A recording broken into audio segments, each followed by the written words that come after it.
Roy Jones Jr, Kalle Sauerland, congratulations for the win. First of all, Roy, let's start with yourself. What did you see out there tonight? I saw a very good performance. Started out with the left hand domination, something that we've been working on because everybody knows that Chris Eubank can fight. Well, what we're working on is trying to teach Chris Eubank to depend a little bit more on his boxing. And tonight he came out and showed that he can depend on his boxing, and he's still a very good and exciting fighter. You've said throughout your journey together that he's a fighter open to learning. Are you seeing that progression now from what you're working on in the gym and what you're seeing in the ring? Not only am I seeing it, everybody's seeing it. You understand me? It's hard to ignore it because, like I said, it's not the fact that people always say, you try to teach people to fight like you. No, I don't. I try to teach people how to fight with the mind concept that I had, the mental concept. You can't make a giraffe fight like a hippo. You understand me? So certain people aren't going to fight a certain way. You understand me? But you can add to what a hippo has and add to what a giraffe has. But my goal is to add to what Chris has. You understand me? Not to make Chris fight like Roy, to add to what Chris has. Now, some things Roy did were immaculate, but they were different because they weren't for anybody in boxing. So some of these things that he's learning, he had them, just had to be brought out of him. And that's my goal and my job. What problems did Liam Williams pose tonight, and how did Chris deal with them, in your opinion? He really didn't pose many problems at all. The only thing I didn't like, that I do have to address when we get back in training, is that when a guy feints low at you, over here, a lot of guys, they don't understand distance. And that's the same reason that Usyk gave Joshua such a time, because Joshua didn't understand distance. When a guy gets that low, you can't stay high, because if you remember, that's how Joe Frazier knocked down Muhammad Ali. And you gave Liam a few too many shots up high like that. A good puncher like a good left Canelo, you can't give him those shots. So that's what we got to address immediately at the start of the next camp. Other than that, everything was superb. Kalle, what did you see out there tonight? What was your opinion of the fight?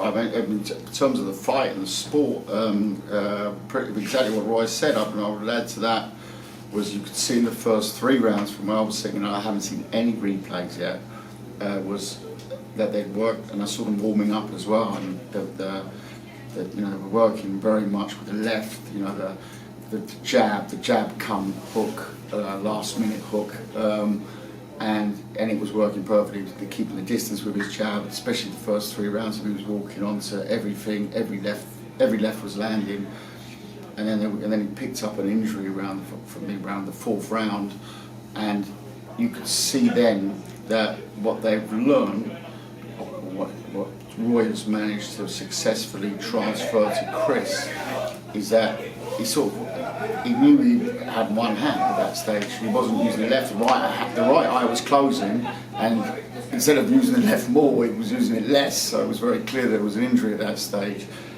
for me. And then you know, he showed tonight as well.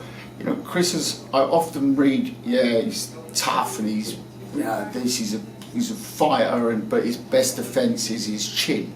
But tonight he was rolling. He was rolling punches. He was moving out the way, and you know, there was big cheers from the crowd. But very often those cheers must have been from people right at the back, because they weren't landing punches, and it was a very, very low amount. If you looked at the percentage of thrown and landed punches, that for me was just as impressive as the work early with the left, which, you know, after the 3rd round, really, unless there was going to be some dramatic turnaround, you know, the fight was over almost. You know, so it was storming stuff. I said it was a masterclass on so many different levels, and now we move on. Before we speak about moving on, Chris Eubank Jr. fights are always massive occasions. They are always big occasions. Where does this one stack up? When you stack it up to some of the biggest fights of his career, how big was this as an event? No, I think, you know, it's difficult to compare it crosswise. You know, obviously the first Saunders fight was a big fight. If you did Billy Joe Saunders Part 2 today now, it would fill any stadium in the country. So difficult to say. James DeGale was you know, he put DeGale into retirement in the O2.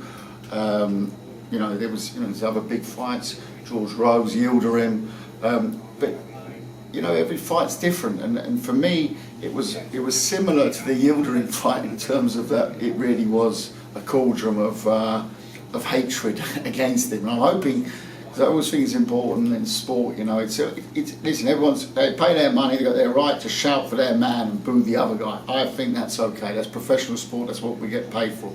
But at the end of the fight, when someone wins fair and square, you've got to then just tip your hat and say, all right, tonight you got it. That's what boxing and fighting, stand-up fighting is about.